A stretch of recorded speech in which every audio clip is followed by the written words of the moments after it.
In this chapter, we will study an important concept. Is matter around us pure? Everything around us is made of matter. But is all matter pure? The answer is no. Most substances we see in daily life are actually mixtures. A pure substance contains only one type of particle. For example, a diamond is made up of only carbon atoms, so it is a pure substance. On the other hand, many things around us are mixtures. For example, air is a mixture of different gases, and salt water is a mixture of salt and water. We will also learn about different types of mixtures, such as homogeneous mixtures, where the composition is uniform, and heterogeneous mixtures, where it is not uniform. In this chapter, we will explore methods to separate mixtures like filtration, evaporation, and distillation. Let's begin our journey to understand the purity of matter and how substances are classified. Welcome to Module 1, Matter and its Classification. In this module, we will explore the basic concept of matter and understand how it is classified. Everything around us, air, water, food, and even our body, is made up of matter. But not all matter is the same. To study matter in a better way, scientists have classified it based on its properties and composition. In this chapter, we will learn about different types of matter, such as pure substances and mixtures, and how they differ from each other. This will help us understand the nature of substances we see in our daily life. Let's begin this interesting journey into the world of matter. In the last chapter, we learned that matter exists in three states: solid, liquid, and gas. But have you ever wondered, how do these forms of matter actually exist in nature? Do they exist as pure substances? Or do they exist as mixtures of different substances? Think about the air we breathe, or the water we drink. Are they really pure? These are some important questions that help us understand the true nature of matter. So, let's explore all of this in detail in a chapter called Is Matter Around Us Pure? In this chapter, we will explore an important question about the substances we see in our daily life. Are the materials around us truly pure, or are they mixtures of different substances? We will learn how to identify pure substances and mixtures, understand their properties, and study different methods used to separate them. This chapter will help you connect science with real-life examples like air, water, and food. Let's begin and discover the true nature of matter around us. Matter is made up of tiny particles. For example, sugar is made up of very small particles of sugar. Similarly, salt is made up of tiny particles of salt.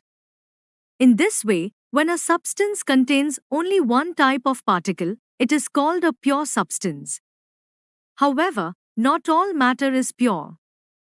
There are many substances like soil and milk that contain different kinds of particles mixed together. For example, soil contains sand, clay, small rocks, and organic matter. Such substances are called impure substances or mixtures.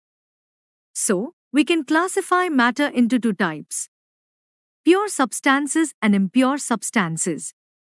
Pure substances contain only one type of substance, while impure substances contain more than one type of substance.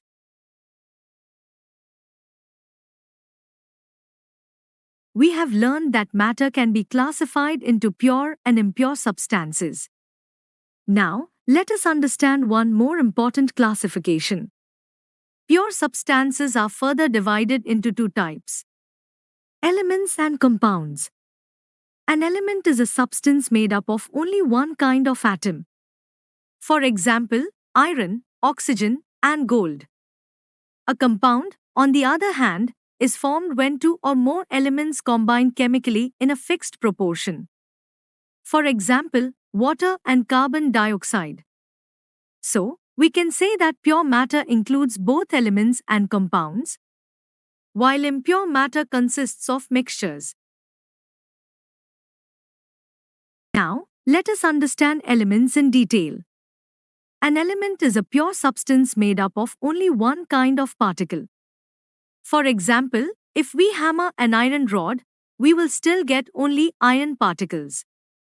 This shows that an element contains only one type of substance. The smallest unit of an element is called an atom, and all atoms of an element have similar properties. Also, an element is a substance that cannot be broken down into simpler substances by physical or chemical methods. Further, elements are classified into three types: metals, nonmetals, and metalloids. Metals are generally hard, shiny, and good conductors of heat and electricity. Nonmetals are usually soft and poor conductors. Metalloids show properties of both metals and nonmetals. Welcome to Module 2. In this module, we will study the classification of elements and the properties of metals and nonmetals. We will learn how elements are grouped based on their characteristics and understand the differences between metals and nonmetals.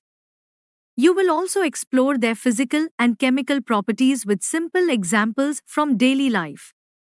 This will help you understand how different materials behave and why they are used in different applications.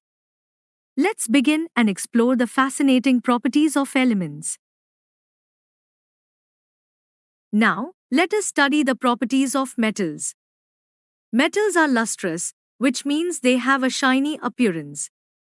This is why metals like gold and silver are used in making jewelry. Metals are also sonorous. This means they produce a ringing sound when struck. For example, bells are made of metals. Another important property is that metals are ductile. They can be drawn into thin wires. For example, copper wires are used in electrical connections. Metals are also malleable. They can be beaten into thin sheets. Aluminum sheets are commonly used for packaging. Metals are good conductors of heat and electricity. They allow heat and electricity to pass through them easily. Silver is one of the best conductors of heat. That is why cooking utensils and water boilers are usually made of copper and aluminum. Metals are generally hard and strong. They have high tensile strength, which means they can bear heavy loads without breaking. For example, iron is used in making bridges, railway lines, vehicles, and chains. Most metals are solid at room temperature. However, mercury is an exception, as it is a liquid metal. Metals usually have high density. But some metals like sodium and potassium are exceptions, as they have low density.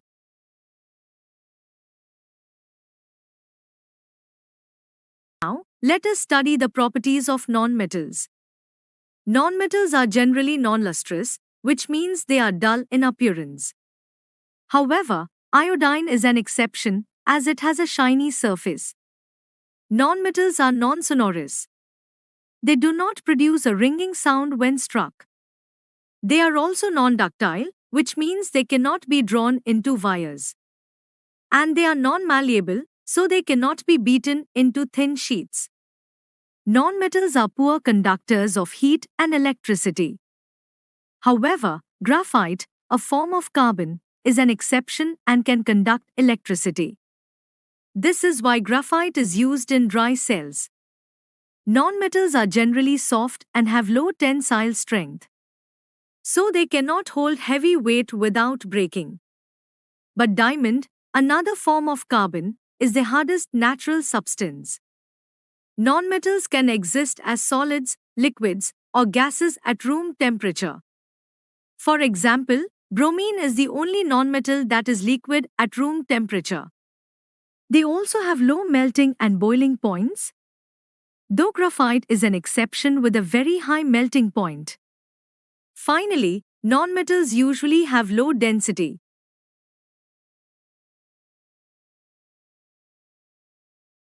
Let us now compare metals and nonmetals. Metals are malleable and ductile, while nonmetals are neither malleable nor ductile and are usually brittle. Metals are good conductors of heat and electricity, whereas nonmetals are poor conductors. Metals are lustrous, meaning they have a shiny appearance, while nonmetals are generally non-lustrous. Metals are usually solid at room temperature, but nonmetals can exist as solids, liquids, or gases. Metals have high tensile strength, while nonmetals have low tensile strength.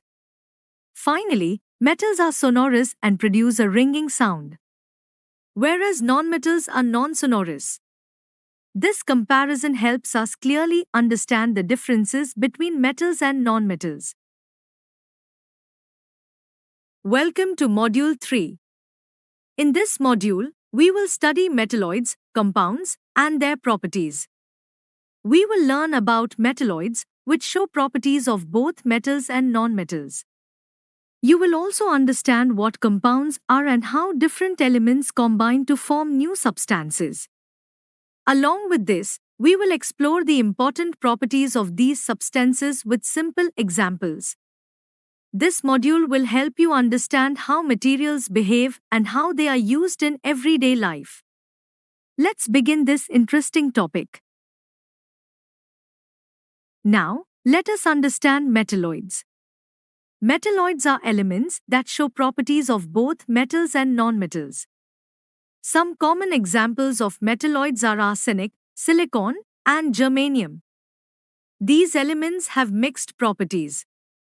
For example, silicon can conduct electricity like metals. But it also has properties similar to nonmetals, such as relatively lower melting point compared to many metals. Because of these unique properties, metalloids are very useful. They are widely used as semiconductors, especially in making electronic chips and devices. This is why materials like silicon play an important role in modern technology. Now, let us understand compounds. A compound is a substance made up of two or more elements chemically combined in a fixed proportion. Some common examples of compounds are water, salt, and copper sulfate.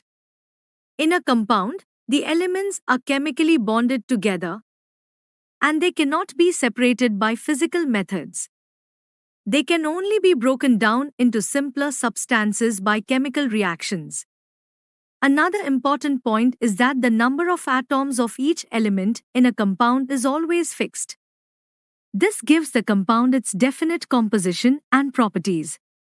For example, water always has two hydrogen atoms and one oxygen atom. So, compounds are substances formed by chemical combination with fixed composition and unique properties. Now, let us study the properties of compounds. First, a compound can be broken down into simpler substances only by chemical methods, not by physical means. Second, compounds are represented using molecular formulas. For example, water is written as HO. Third, compounds have completely new properties that are different from the elements that form them. For example, hydrogen is a combustible gas, and oxygen supports combustion. But water formed from them is used to extinguish fire. This shows that when elements combine chemically, they form a new substance with entirely different properties.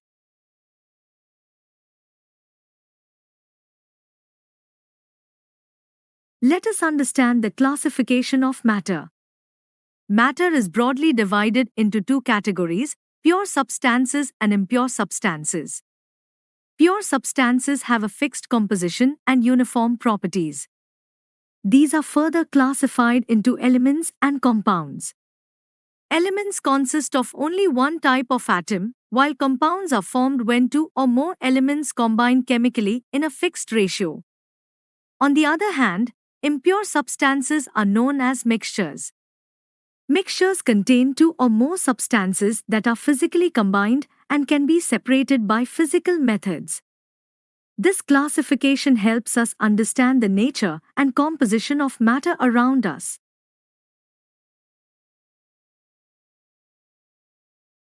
Look at this dish carefully.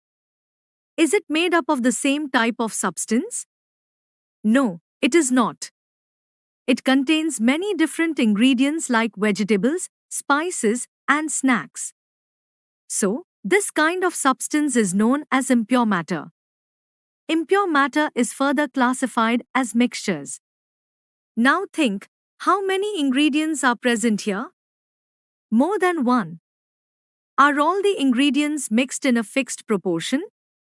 No, they are not. They can be mixed in any proportion. Therefore, a mixture is a substance formed by mixing two or more substances in any proportion. This is why the dish we see here is a perfect example of a mixture. Now, let us move to Module 4. In this module, we will study the properties and types of mixtures. We already know that mixtures are formed when two or more substances are combined without any chemical reaction. But do all mixtures behave in the same way? In this section, we will explore the different properties of mixtures and understand how they can be classified into various types. This will help us identify mixtures in our daily life and understand their behavior more clearly. Let's begin.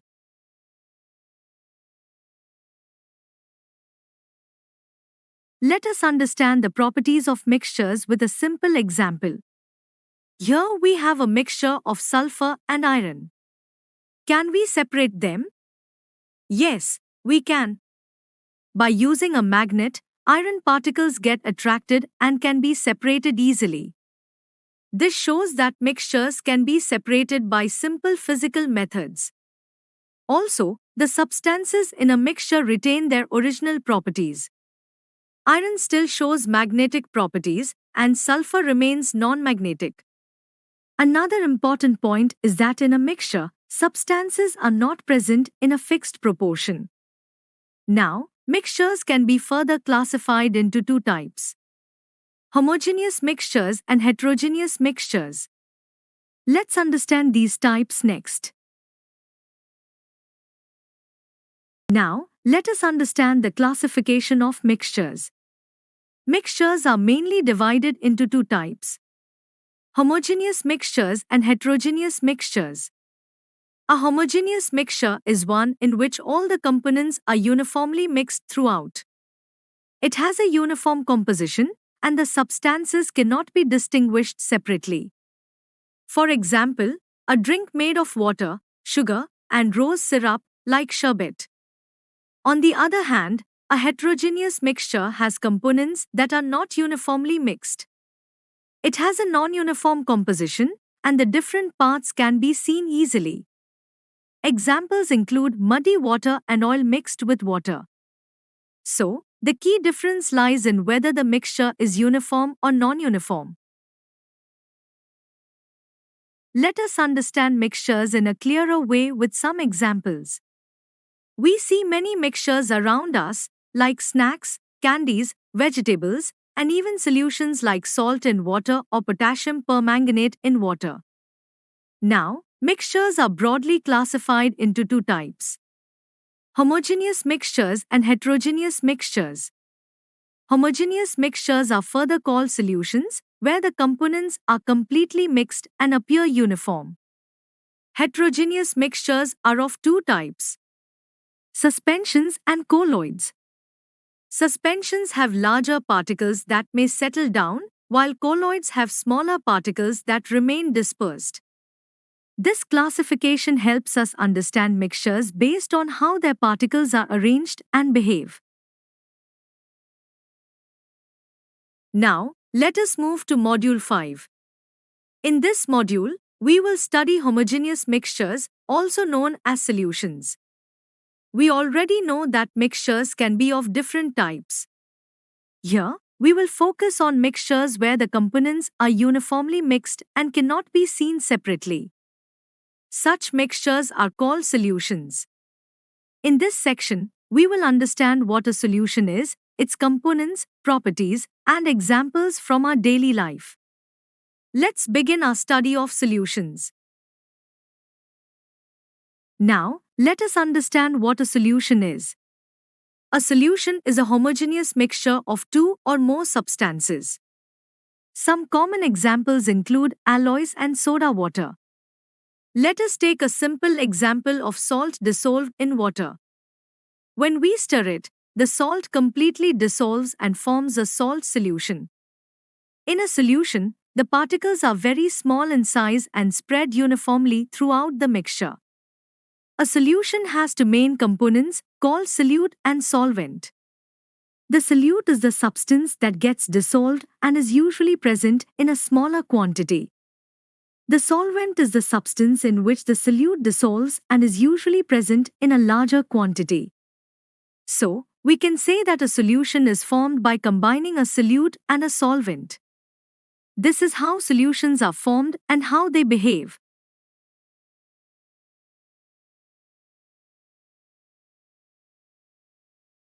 Now, let us study the types of solutions. First, we have solution of solid in solid. An example is brass, which is made by mixing copper and zinc. This type of solution is commonly seen in metals and alloys. Second, we have solution of solid in liquid.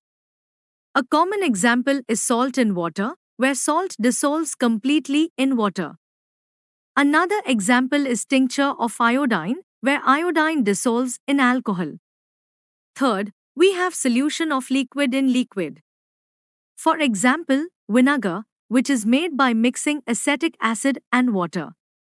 Another example is alcohol mixed with water. Fourth, we have solution of gas in liquid. For example, oxygen dissolved in water, which is important for aquatic life. Another example is carbon dioxide in aerated drinks. Finally, we have solution of gas in gas. A common example is air, where different gases are mixed together. In this type, gases can mix in any proportion and still form a homogeneous mixture. These are the main types of solutions we observe in our daily life. Now, let us understand the properties of a solution. First, the particles in a solution are extremely small in size. They are so small that we cannot see them with our naked eyes. Second, a solution is physically indistinguishable. This means we cannot see the different components separately. It also forms a stable mixture, so the particles do not settle down. Third, a solution is a homogeneous mixture, which means the composition is the same throughout. Fourth, the particles are evenly distributed in the solution. That is why it is also called a true solution. Fifth, the components of a solution cannot be separated by filtration. If we try to filter it, no residue is left behind. Finally, a solution does not scatter light. So, when a beam of light passes through it, the path of light is not visible. These are the important properties of a solution.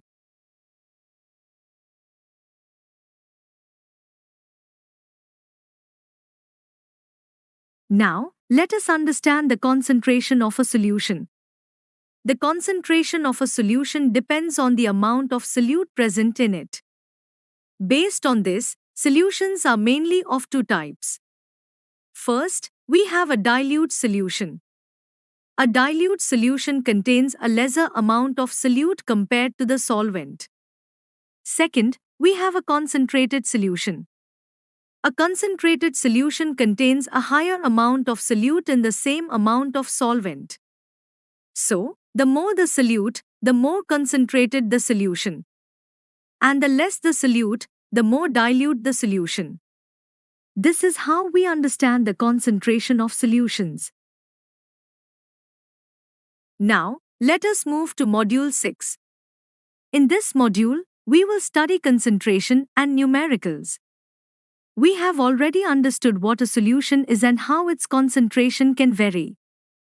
Now, we will learn how to measure concentration in a proper way. We will also solve numerical problems based on concentration. These will help us understand the concept more clearly and apply it in real situations. Let us begin with concentration and its calculations. Now, let us learn how to measure concentration. The first method is mass by mass percentage. In this method, we compare the mass of the solute with the total mass of the solution. We multiply this value by 100 to get the percentage. Also remember, the mass of a solution is equal to the mass of solute plus the mass of solvent. The second method is mass by volume percentage. Here, we compare the mass of the solute with the volume of the solution. Again, we multiply by 100 to express it as a percentage. These methods help us to calculate how much solute is present in a given solution. This is how concentration is measured in different ways. Now, let us solve a numerical problem based on concentration. A solution contains 40 grams of common salt in 320 grams of water. We have to calculate the concentration in terms of mass percentage. First, note the given values. Mass of solute, that is salt, is 40 grams. Mass of solvent, that is water, is 320 grams. Next, we find the mass of the solution. Mass of solution is equal to mass of solute plus mass of solvent. So, 40 grams plus 320 grams gives 360 grams. Now, we use the formula for mass percentage. Mass percentage is equal to mass of solute divided by mass of solution multiplied by 100. Substituting the values.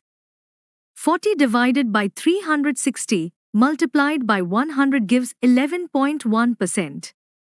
So, the concentration of the solution is 11.1%. Now, let us solve another numerical problem. A solution contains 30 grams of sugar dissolved in 370 grams of water. We need to calculate the concentration of this solution. First, note the given values. Mass of solute, that is sugar, is 30 grams. Mass of solvent, that is water, is 370 grams. Next, we calculate the mass of the solution. Mass of solution is equal to mass of solute plus mass of solvent. So, 30 grams plus 370 grams gives 400 grams. Now, we apply the formula for mass percentage. Mass percentage is equal to mass of solute divided by mass of solution multiplied by 100.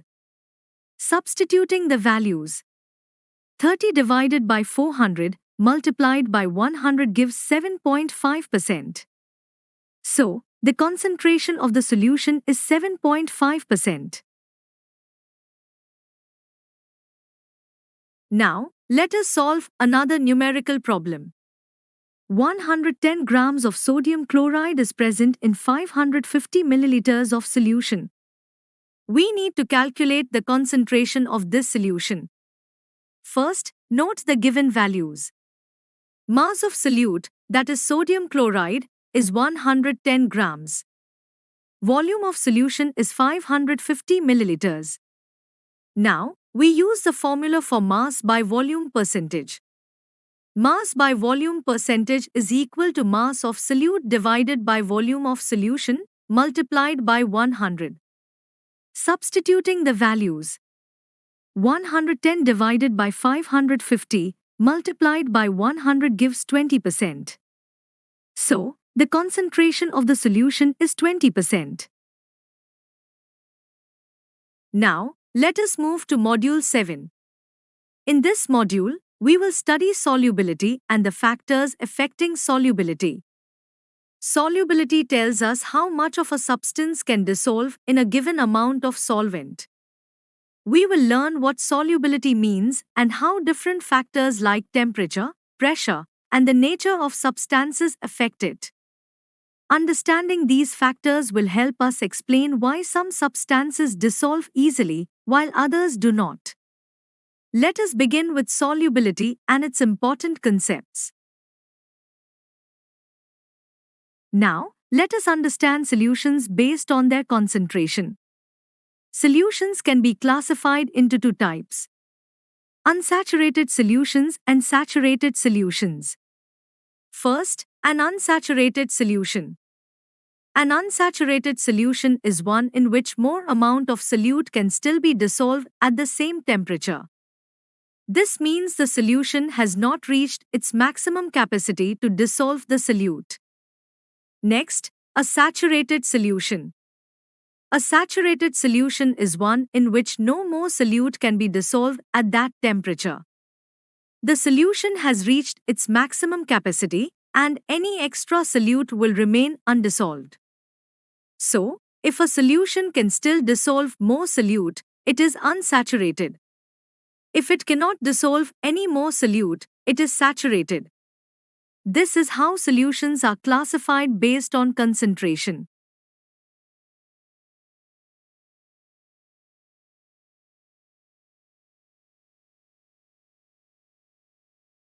Now, let us understand solubility.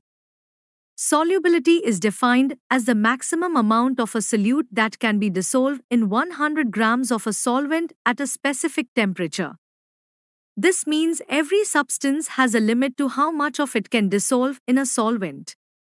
For example, if we keep adding a solute like salt into water, it will keep dissolving only up to a certain point. After that point, no more solute will dissolve, and the extra solute will settle down.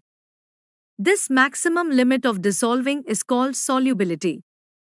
It is important to remember that solubility depends on temperature, so the amount that dissolves can change when the temperature changes. This concept helps us understand how solutions are formed and how much solute can be dissolved in a solvent.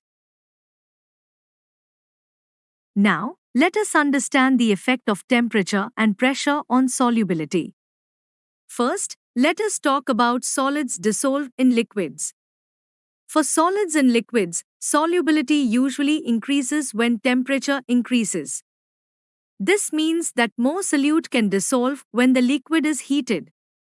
Similarly, solubility decreases when temperature decreases. So, less solute dissolves in a colder liquid. Also, for solids and liquids, pressure has almost no effect on solubility. Now, let us move to gases dissolved in liquids. For gases, the behavior is different. The solubility of gases decreases when temperature increases. This means that gases tend to escape when the liquid is heated. On the other hand, solubility of gases increases when temperature decreases. For example, water contains dissolved gases. When water is heated, these gases escape in the form of tiny bubbles. Now, let us understand the effect of pressure on gases. The solubility of gases increases when pressure increases, and it decreases when pressure decreases. A common example is aerated drinks. These drinks contain carbon dioxide gas dissolved in water under high pressure. When the bottle is opened, the pressure decreases and the gas escapes, producing a fizzing sound and bubbles. So, in summary, for solids, temperature increases solubility and pressure has no effect. For gases, temperature decreases solubility, while pressure increases solubility.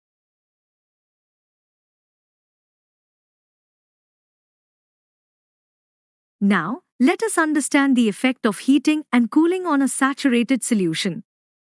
First, consider a saturated solution at a particular temperature.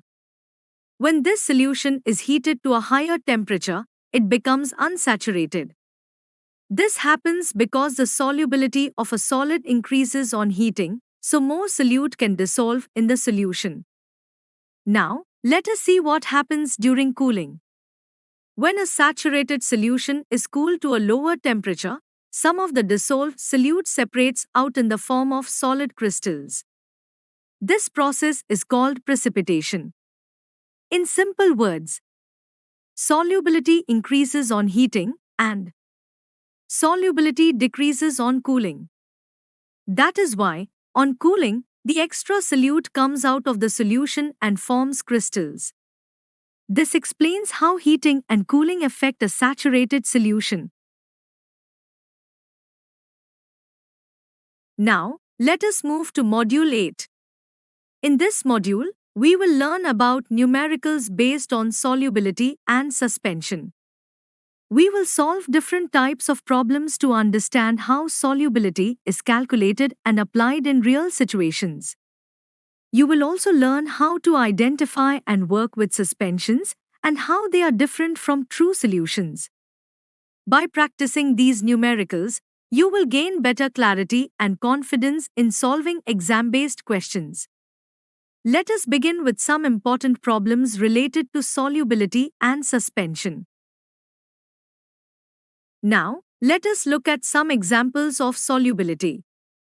The table shows different substances and their solubility in water at a temperature of 20 degrees Celsius. Copper sulfate dissolves up to 21 grams in 100 grams of water. Potassium nitrate dissolves up to 32 grams. Potassium chloride dissolves up to 34 grams. Sodium chloride dissolves up to 36 grams. Ammonium chloride dissolves up to 37 grams. And sugar dissolves up to 204 grams, which is much higher than the other substances. This shows that different substances have different solubilities in the same solvent at the same temperature. Some substances dissolve in small amounts, while others, like sugar, dissolve in much larger amounts. Understanding these values helps us compare how easily different substances dissolve in water. Now, let us study the solubility of different substances at different temperatures. A student has determined the solubility of 4 substances: potassium nitrate, sodium chloride, potassium chloride, and ammonium chloride. These values are measured in water at 5 different temperatures: 10 degrees Celsius, 20 degrees Celsius, 40 degrees Celsius, 60 degrees Celsius, and 80 degrees Celsius. Let us understand the observations. For potassium nitrate, solubility increases sharply with temperature. It goes from 21 grams at 10 degrees Celsius to 167 grams at 80 degrees Celsius. This shows a strong effect of temperature. For sodium chloride, solubility remains almost constant. It stays around 36 to 37 grams across all temperatures. This means temperature has very little effect on it. For potassium chloride, solubility increases gradually. It rises from 35 grams to 54 grams as temperature increases. For ammonium chloride, solubility also increases with temperature. It goes from 24 grams to 66 grams. So, from this table, we can conclude that most solids show increase in solubility with increase in temperature. But the rate of increase is different for different substances. This helps us understand how temperature affects solubility in real situations. Now, let us solve this numerical problem. The question is, what mass of potassium nitrate is needed to make a saturated solution in 50 grams of water at 40 degrees Celsius? From the given data, the solubility of potassium nitrate at 40 degrees Celsius is 62 grams in 100 grams of water. This means that 62 grams of potassium nitrate are required to make a saturated solution in 100 grams of water. Now, we need to find the amount required for 50 grams of water, which is half of 100 grams. So, the required amount of potassium nitrate will also be half of 62 grams. Half of 62 is 31 grams.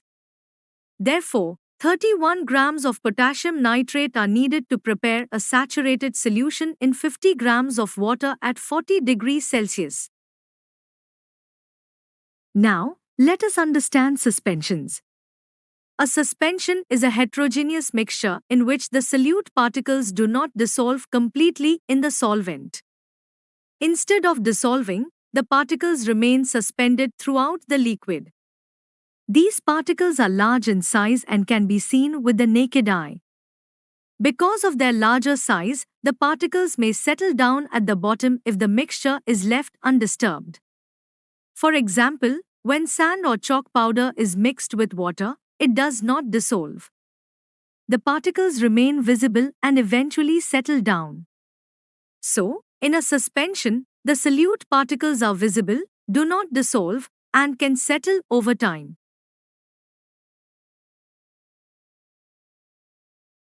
Now, let us study the properties of a suspension. First, the particle size in a suspension is greater than 100 nanometers, which means the particles are large enough to be seen with the naked eye. The particles remain suspended in the liquid, but only for some time. A suspension is a heterogeneous mixture, which means the composition is not uniform throughout. When left undisturbed, the particles settle down at the bottom, which shows that suspensions are unstable in nature. These particles can be separated by filtration because they are large and do not dissolve. Another important property is that suspensions scatter light. This means when a beam of light passes through a suspension, the path of light becomes visible. So, suspensions have large particles, are unstable, can be filtered, and scatter light. Now, let us move to Module 9. In this module, we will study colloids, along with their properties and types. Colloids are a special type of mixture that are different from both solutions and suspensions.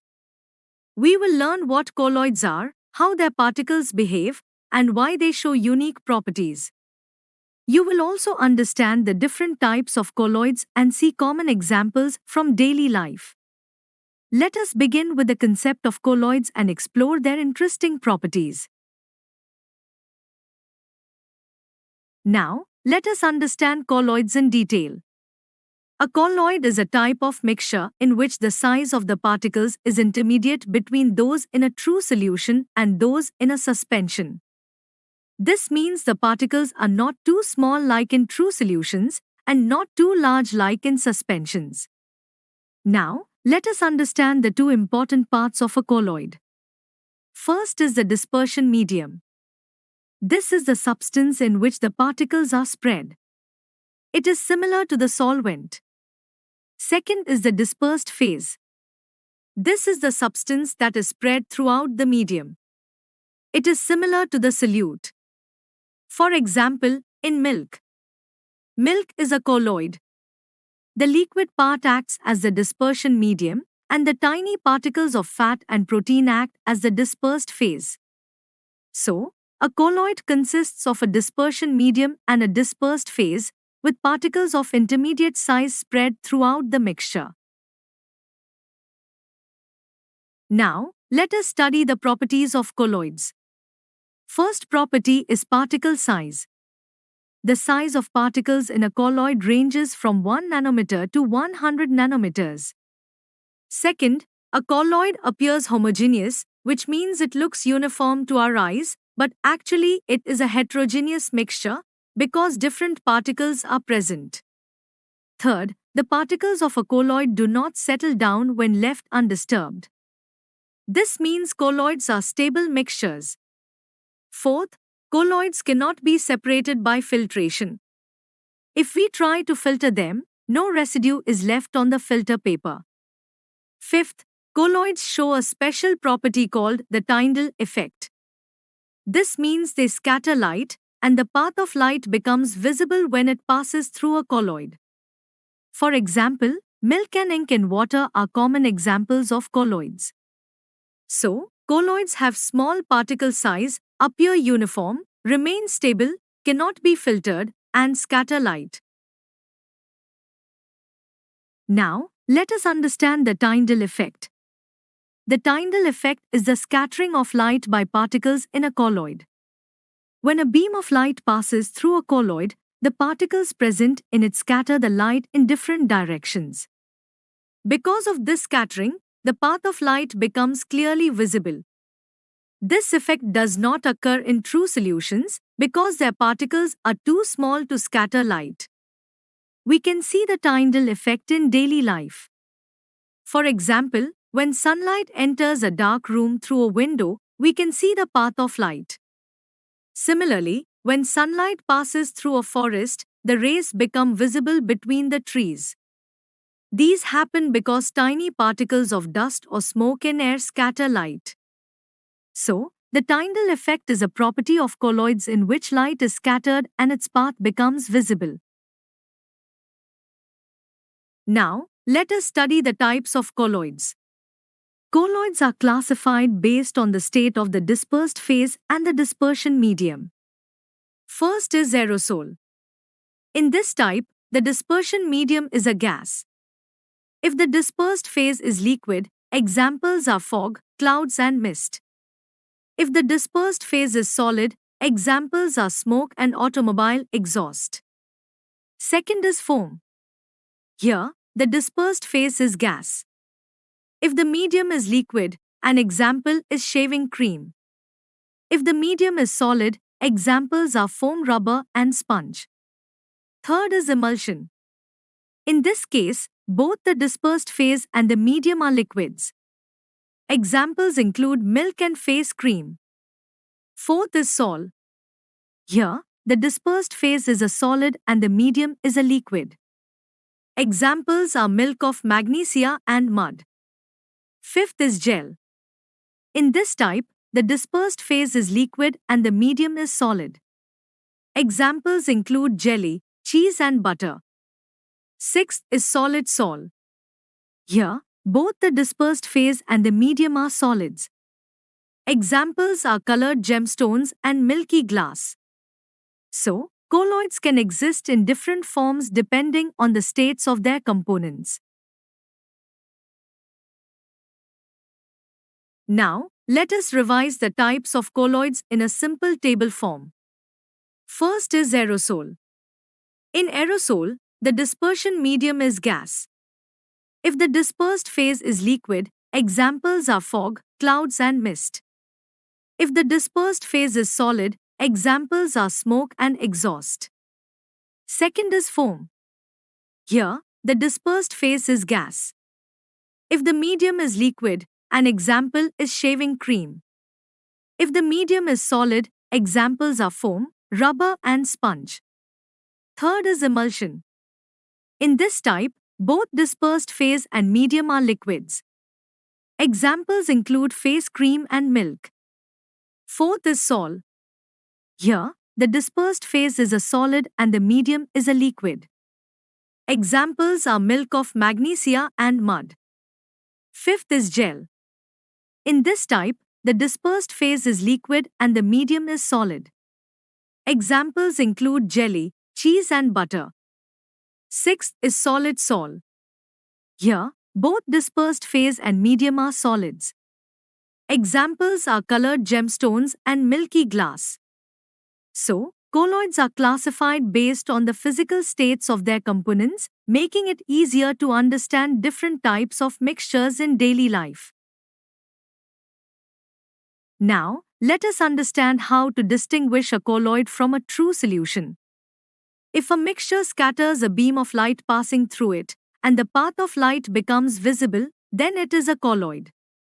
This happens because the particles in a colloid are large enough to scatter light. On the other hand, if a mixture does not scatter light, and the path of light is not visible, then it is a true solution. This is because the particles in a true solution are very small and cannot scatter light. So, by observing whether light is scattered or not, we can easily distinguish between a colloid and a true solution. Now, let us begin Module 10. In this module, we will study the Tyndall effect and learn how to distinguish between a solution, a suspension, and a colloid. We will understand how these three types of mixtures differ from each other based on their properties. We will also learn how light behaves when it passes through them and how this helps us to identify each type. By the end of this module, you will be able to clearly differentiate between solutions, suspensions, and colloids using simple observations. So, let us get started. Now, let us clearly understand the Tyndall effect with comparison. When a beam of light passes through a true solution, the path of light is not visible. This is because the particles in a true solution are very small and are uniformly distributed, so they do not scatter light. But when the same beam of light passes through a colloid, the path of light becomes visible. This happens because the particles in a colloid are larger in size and they scatter the light in different directions. So, in a true solution, light passes through without scattering, and we cannot see its path. But in a colloid, light is scattered, and the path of the beam becomes clearly visible. This difference helps us to identify and distinguish between a true solution and a colloid. Now, let us compare solution, suspension, and colloid. A solution is a homogeneous mixture, which means it is completely uniform throughout. A suspension is a heterogeneous mixture, where particles are large and not uniformly mixed.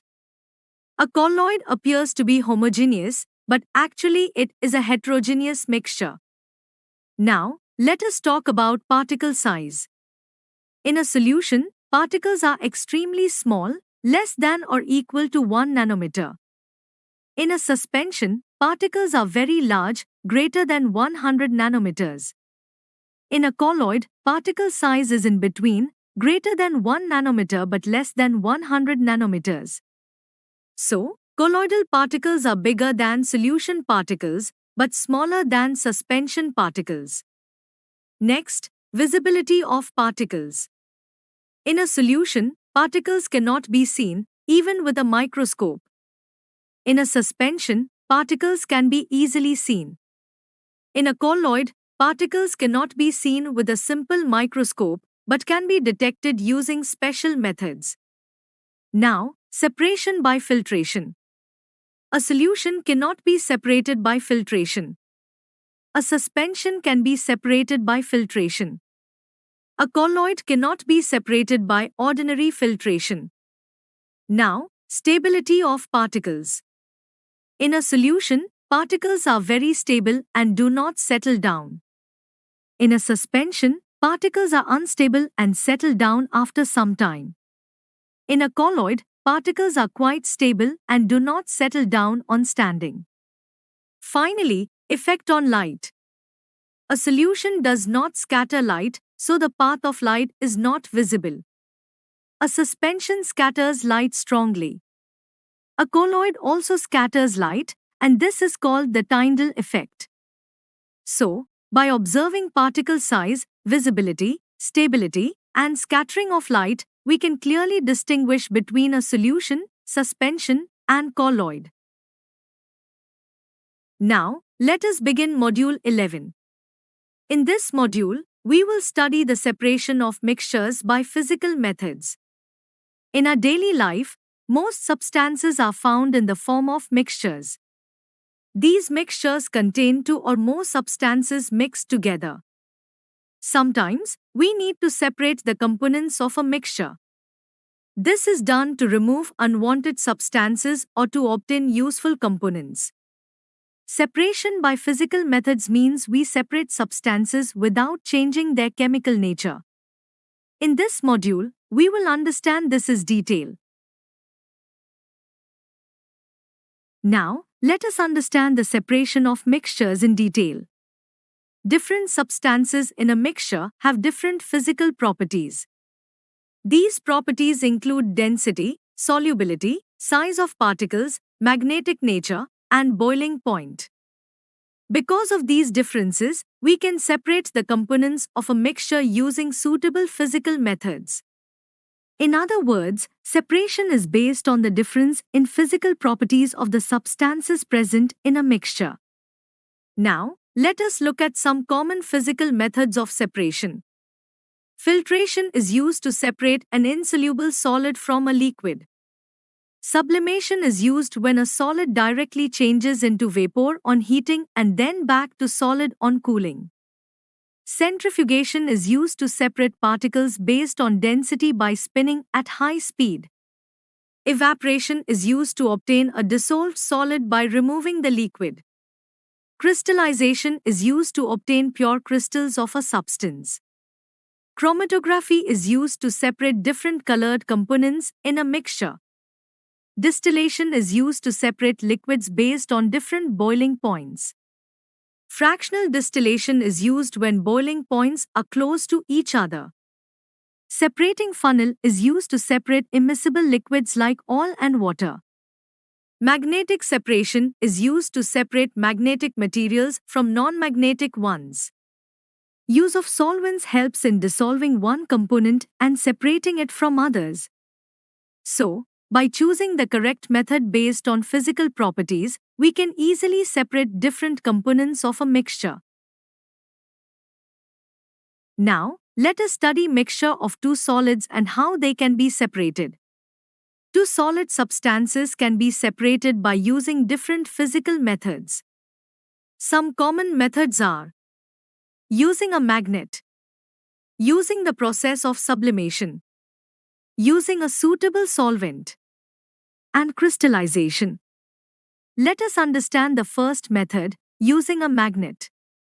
Iron is a substance that is attracted by a magnet. This property is used to separate iron from other substances in a mixture.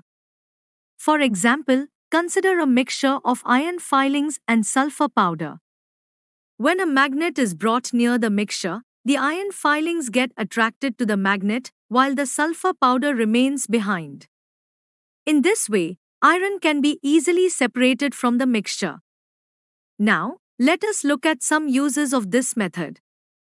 It is used to separate iron filings from sulfur powder.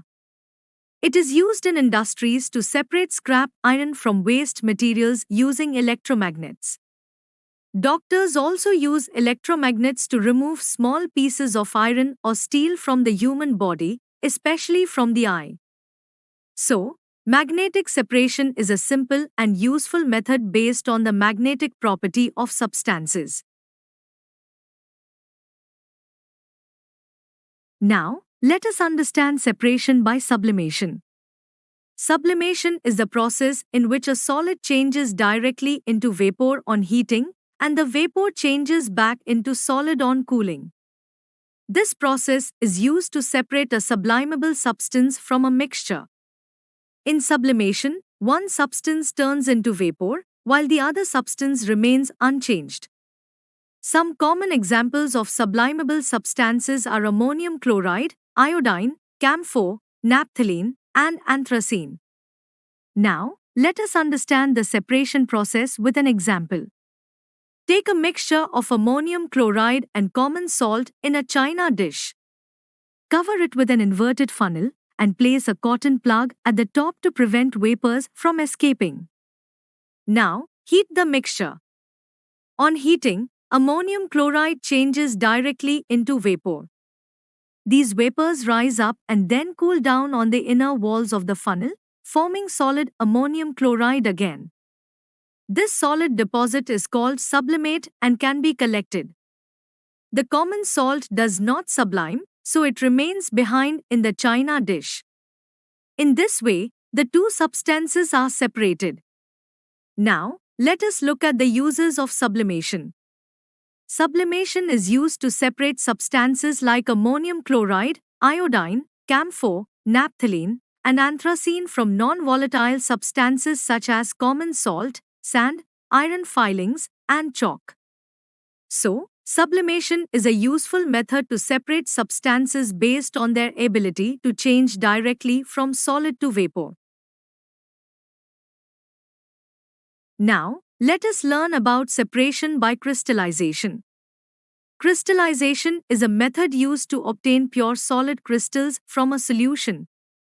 It is based on the principle that pure substances form crystals when a solution is cooled. We will understand this process in detail in the next slide. Now, let us understand separation by a suitable solvent. This method is used when the components of a mixture have different solubilities. For example, salt dissolves in water, but sand does not. So, when we add water and stir, salt forms a solution while sand remains undissolved. The mixture is then filtered, sand is left behind, and the salt can be obtained by evaporation. Thus, substances are separated based on their difference in solubility.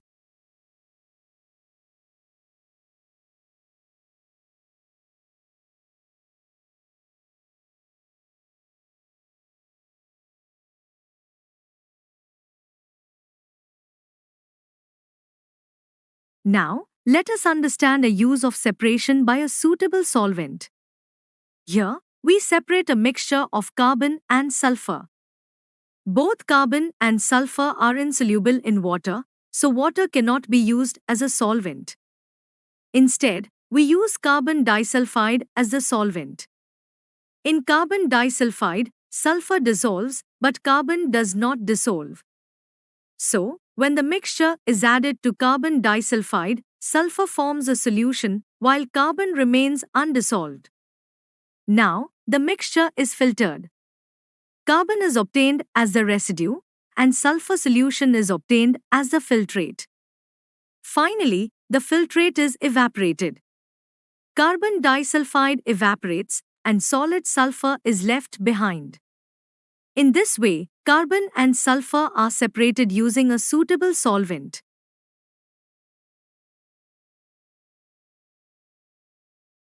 Now, let us understand the process of crystallization with an experiment. Crystallization is the process of cooling a hot, concentrated solution to obtain pure crystals. Let us take an example to obtain pure copper sulfate from an impure sample. First, take some impure copper sulfate and dissolve it in a small amount of water to prepare a solution. Next, filter the solution to remove insoluble impurities. Now, heat the solution gently to evaporate some water and obtain a saturated solution.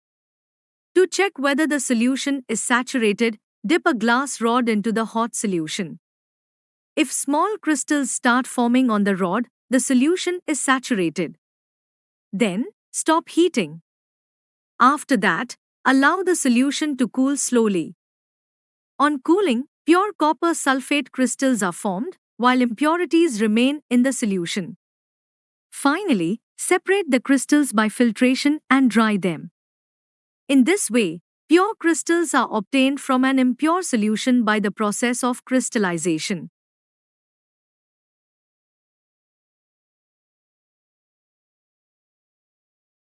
Now, let us learn about separation of mixtures by filtration and centrifugation.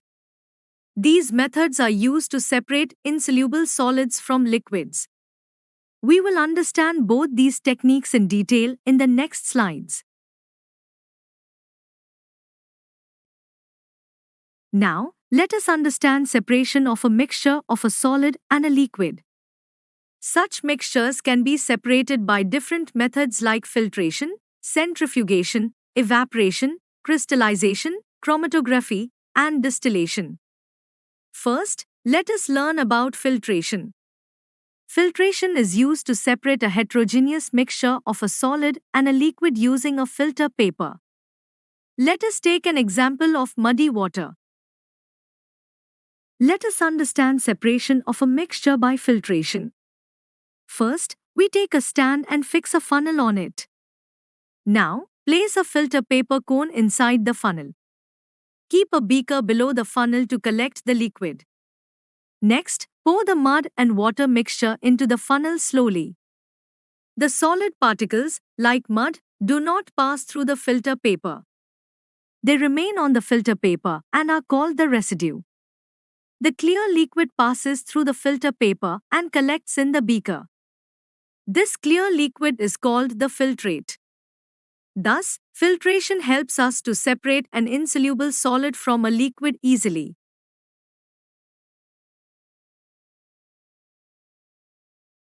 Filtration is widely used in our daily life. Different types of filters like wire mesh, cotton, and muslin cloth are commonly used. For example, tea leaves are separated from prepared tea using a strainer. At home, water filters are used to purify drinking water. Thus, filtration is a simple and useful method for separating solids from liquids. Now, we will learn about centrifugation. Centrifugation is a method used to separate suspended particles from a liquid. In this process, the mixture is rotated at a very high speed using a machine called a centrifuge. Now, let us understand the concept behind this process. When an object spins, a force acts on it and pushes it away from the center of rotation. This force is known as centrifugal force. Because of this force, the particles in the mixture start separating. The heavier or denser particles move outward and settle at the bottom of the container. On the other hand, the lighter particles remain at the top. This way, centrifugation helps in separating substances based on their density. Now, let us look at some important uses of centrifugation. First, separation of cream from milk. In this process, milk is spun at a high speed. The lighter cream rises to the top, while the heavier liquid remains below. This method is commonly used in dairies. Next, blood centrifuging. In laboratories, blood is spun in a centrifuge machine. This separates it into different components such as plasma, white blood cells, platelets, and red blood cells. This helps doctors in testing and diagnosis. Another common use is in washing machines. When clothes are spun at high speed, water is forced out due to centrifugal force. This helps in drying the clothes quickly. So, centrifugation is widely used in daily life as well as in laboratories and industries. Welcome to Module 14. In this module, we will learn about evaporation and distillation. These are important methods used to separate different components of a mixture. Evaporation helps us obtain a solid substance from a liquid by removing the liquid as vapor. Distillation, on the other hand, is used to separate liquids based on their different boiling points. Both of these methods are widely used in daily life as well as in industries. Let us explore these concepts in detail. Let us understand evaporation with a simple activity. Evaporation is a method used to separate a solid from a liquid by allowing the liquid to change into vapor. First, take a beaker filled with water. Now, add a small amount of sodium chloride, that is common salt, into the water and stir it well until it dissolves completely. You will now get a salt solution. Next, transfer this solution into an evaporating dish. Place the evaporating dish on a sand bath. Now, heat it gently using a burner. As the solution is heated, the water starts evaporating and changes into vapor. After some time, all the water evaporates, leaving behind solid salt in the dish. This shows that evaporation helps us to separate a non-volatile solid from a liquid. Now, let us understand why crystallization is a better technique than evaporation to dryness. In some cases, when we heat certain solids like sugar, they may decompose or get charred during evaporation.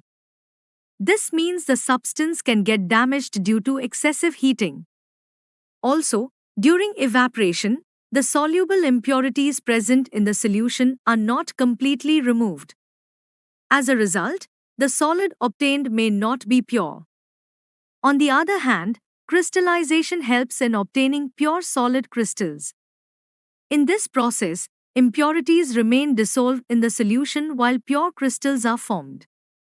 Therefore, crystallization is preferred over evaporation when we need a pure substance. Now, let us understand distillation.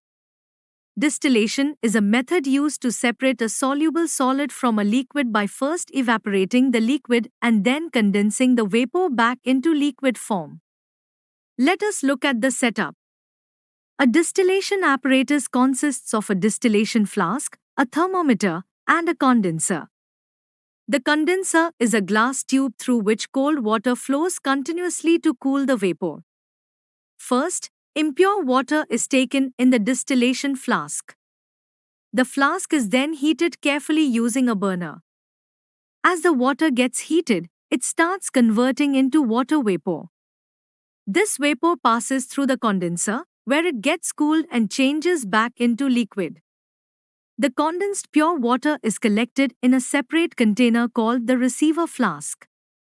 Meanwhile, the solid impurities remain behind in the distillation flask. In this way, distillation helps us obtain pure liquid from an impure solution.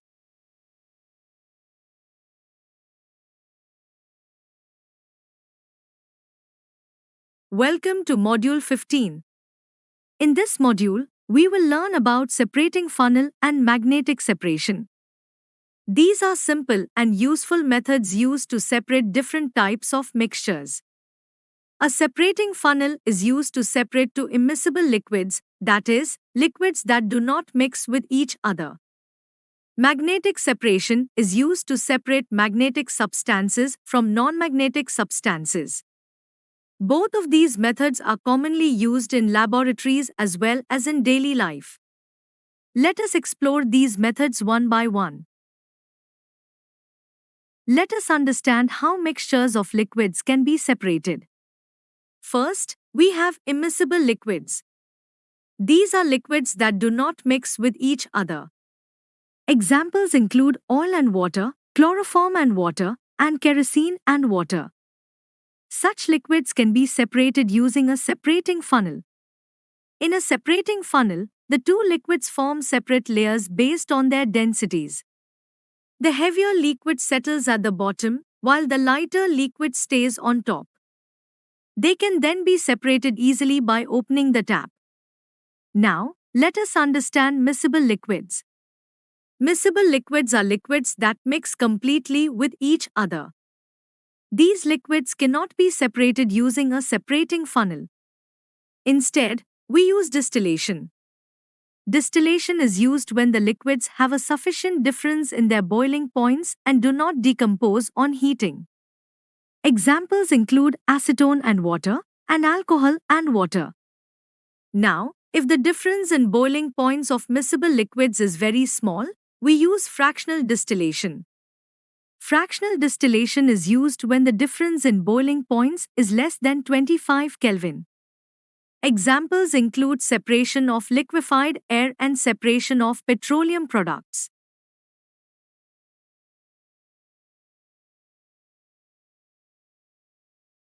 Let us learn how to separate two immiscible liquids.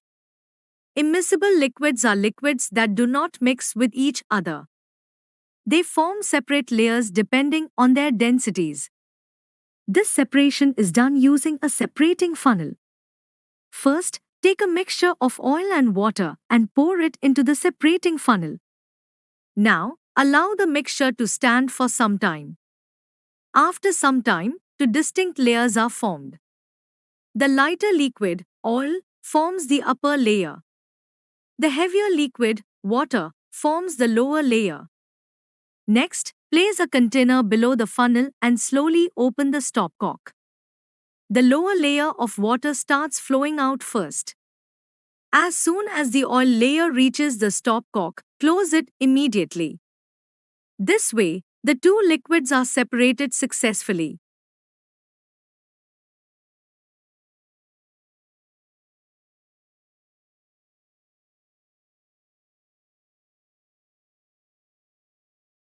Now, let us understand the industrial application of magnetic separation.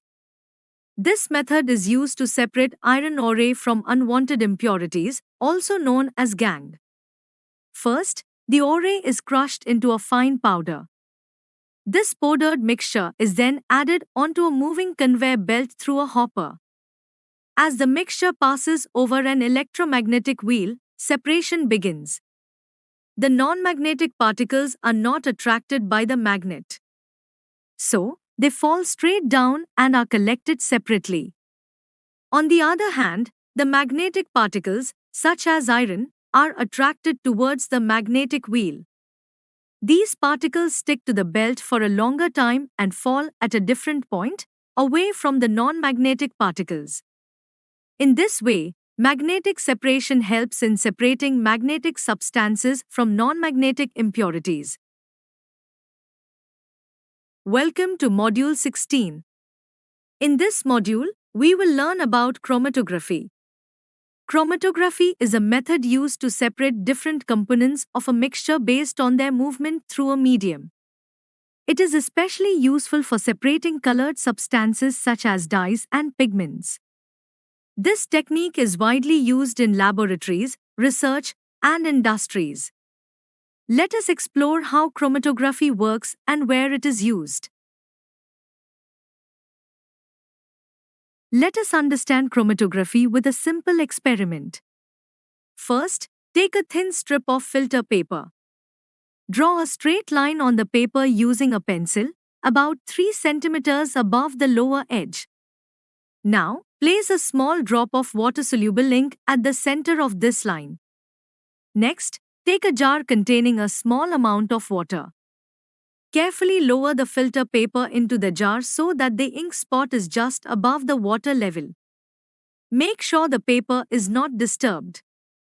As time passes, the water starts moving up the paper.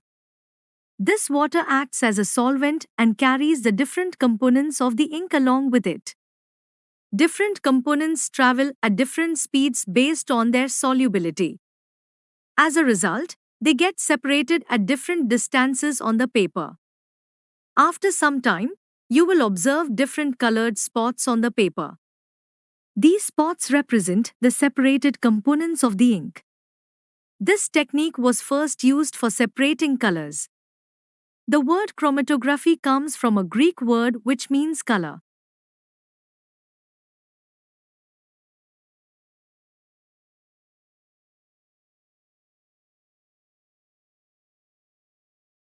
Understanding chromatography.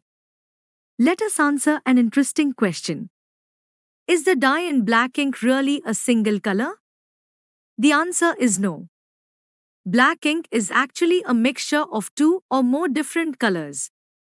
Now, what causes the colored spots to rise on the filter paper?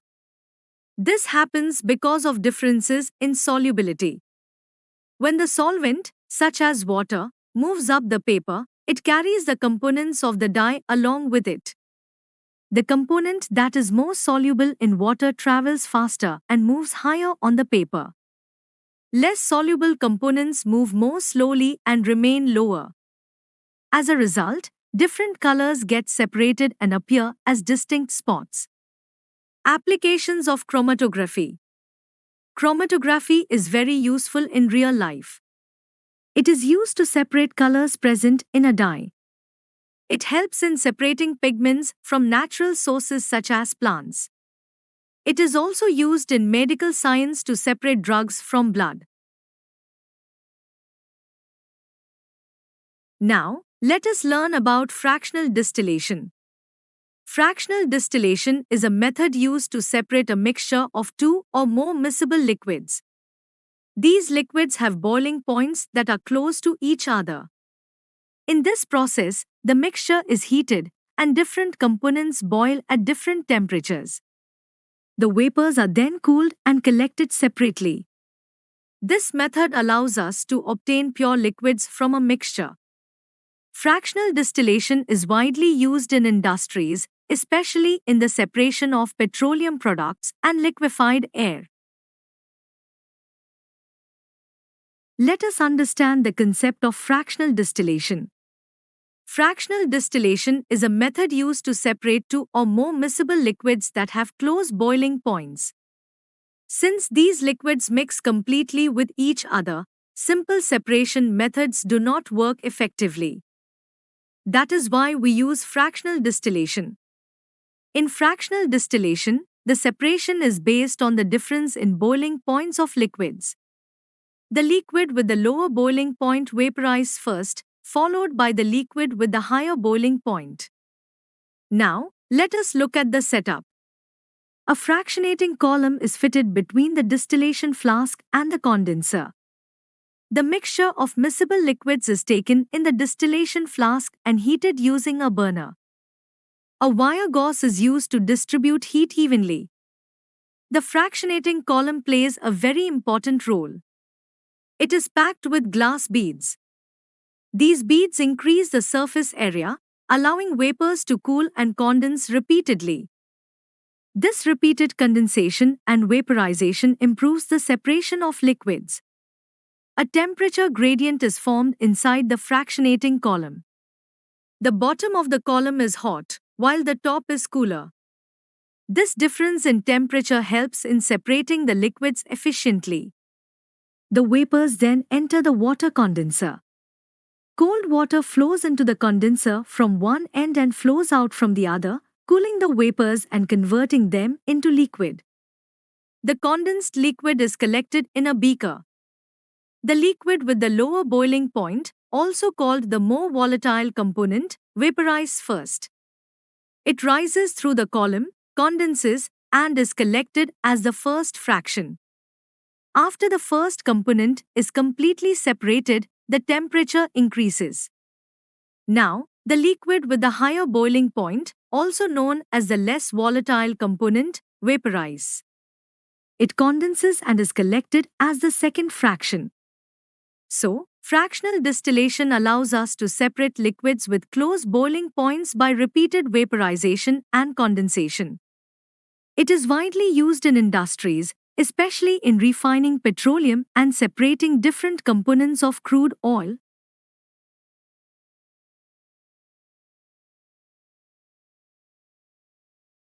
Let us now understand the separation of gases of the air. Air around us is not a single substance.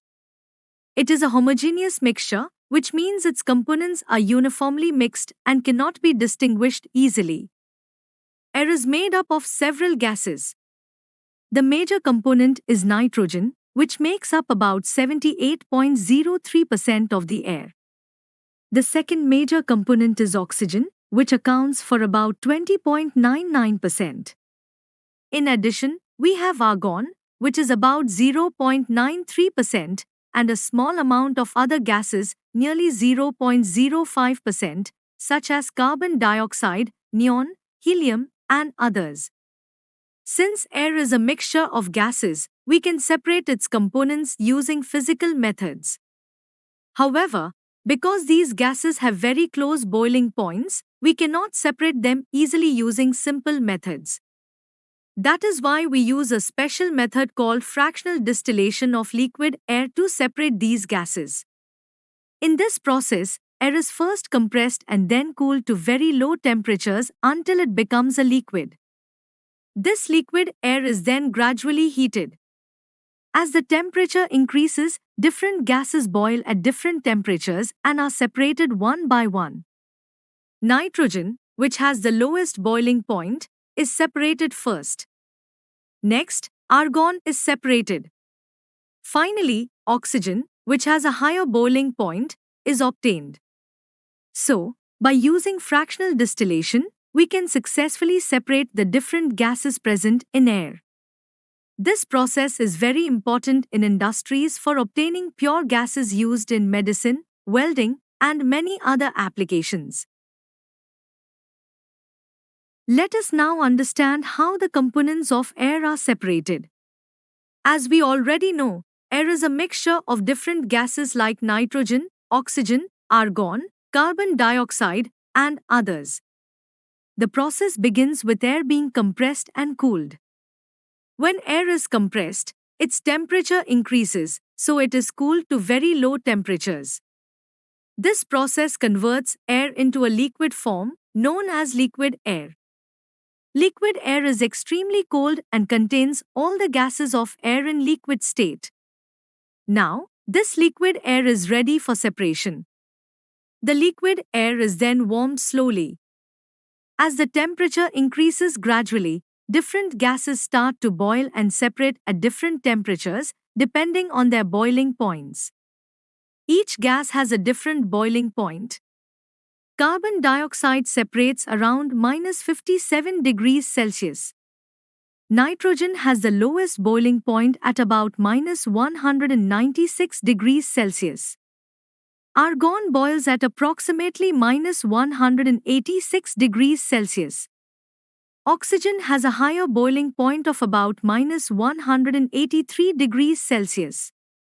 Because of these differences, nitrogen, having the lowest boiling point, vaporizes and separates first. Next, argon is separated. Finally, oxygen, with a higher boiling point, is obtained. Other gases are separated in small amounts. This method of separation is called fractional distillation of liquid air. It works because different gases have different boiling points, allowing them to be separated one by one. So, by compressing, cooling, and then slowly warming liquid air, we can successfully separate its components. This process is widely used in industries to obtain pure gases for medical, industrial, and scientific purposes. Welcome to Module 18. In this module, we will explore an important separation technique known as fractional distillation of air. Air is a mixture of different gases, and each gas has its own unique properties. In this lesson, we will learn how these gases can be separated based on their boiling points using scientific methods. We will also understand the process, working, and real-life applications of fractional distillation. Let's begin our learning journey. Let us now understand the complete process of separation of components of air using fractional distillation. This method is widely used in industries to obtain pure gases like nitrogen, oxygen, and argon. The process begins with air being filtered. Dust particles and impurities are removed using filters. After this, water vapor and carbon dioxide are also removed. This is very important because water vapor and carbon dioxide can freeze at low temperatures. If not removed, they can block or choke the pipes during the cooling process. Next, the clean air is compressed under high pressure. Compression increases the temperature of air, so it is then cooled. The compressed air is passed through cooling coils where it is cooled to very low temperatures. This results in the formation of liquid air. At very low temperatures, carbon dioxide freezes and is removed as dry ice. This ensures only the main gases remain in liquid air. The liquid air is then passed through an expansion jet, where rapid expansion causes further cooling. This helps maintain extremely low temperatures required for separation. The liquid air now enters the fractional distillation column. Inside the column, a temperature gradient is maintained, hotter at the bottom and cooler at the top. Nitrogen has the lowest boiling point of -196 degrees Celsius. So, it vaporizes first and is collected from the top of the column. Next, argon, with a slightly higher boiling point of -186 degrees Celsius, vaporizes. It is collected from the middle part of the column. Finally, oxygen, which has a higher boiling point of -183 degrees Celsius, vaporizes last. It is collected from the bottom of the column, often in liquid form. In this way, different gases are separated and collected. Nitrogen from the top, argon from the middle, and oxygen from the bottom. So, by using filtration, compression, cooling, and fractional distillation, we can efficiently separate the components of air. This process is essential in industries, hospitals, and scientific applications.